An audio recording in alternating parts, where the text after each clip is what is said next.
ความหักความเมตตาให้อภัยต้นก็คือให้อภัยแบบให้ชีวิตให้หลายอย่างเป็นประกอบฉะนั้นในวันนี้ขอบคุณลูกหลานเนาะมือหนึ่งเป็นมือหนึ่งก็ขอบคุณพระเจ้าฉะนั้นขอต้อนรับพี่น้องเนาะเดินทางมาให้น้องเอาให้ห้องขอบคุณจะมาเจ้าฉะนั้นในวันนี้ที่ก่อนสันติหรือว่าการทดลองปัญหาของเราในโลกนี้ก็น้อยก็ว่าพระเจ้าจะเลือกมืดแห้งเป็นต้นก็คือครอบครัวนี้ลูกหลานแต่ว่าก็น้อยก็คือมีใจตลอดของมันเฉพาะของมีที่ที่มา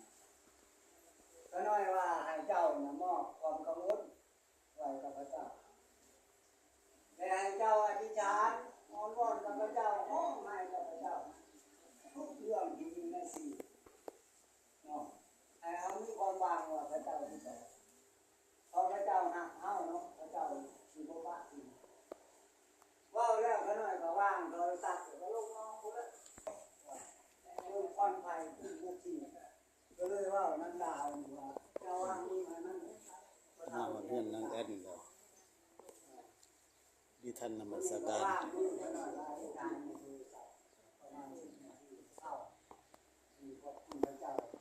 เป็นงานอะไรแบบนมัสการพระเจ้าขอบคุณพระเจ้าอามีนะเพราะว่าพระเจ้าเป็นพระเจ้าอย่างแม่นหักช่วยก็ได้ให้โง่ๆมีผู้มีไฟลวกให้เศร้าได้แม่นไปได้น้อยเป็นนั้นนะแต่ว่าเฮาอธิษฐานกับพระเจ้านี่เศร้าเลยเศร้าโลกก็น้อยเชื่อไม่งั้นจะเศร้าได้หนึ่งมีพลังงานบริสุทธิ์สองมีฤทธิ์เดชของพระเจ้าจะเล่าโลกให้ภายในจะเสร็จมันตาเอาทุกอย่างก็น้อยว่ากับผมว่ามือนั้นให้มือนั้นเนาะแล้วก็ผู้มีเกิดที่สาม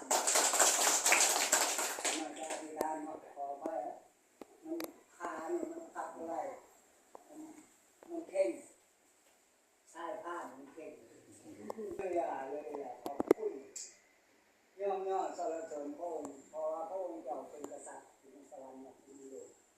ตั้งแต่ต้นเริ่มพระองค์เจ้าเป็นผู้สร้างโลกจักรวาลด้วยอำนาจจนถึงวันนี้ที่พวกลูกมีชีวิตอยู่ในโลกนี้มีลมหายใจมีพระพรในสันติสุขที่มาจากพระองค์ฉะนั้นพวกลูกขอบคุณพระองค์เป็นพิเศษในวันนี้ที่เพิ่งมาขอบคุณนี้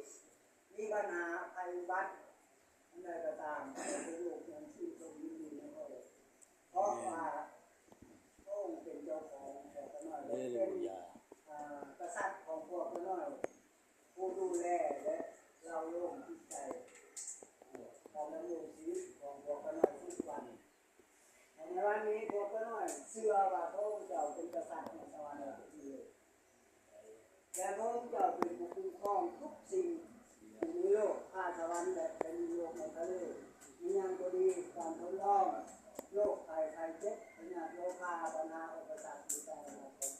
พระองค์เจ้าในใจชนะก่อนตายแล้วสอนเขาด้วยขอบคุณ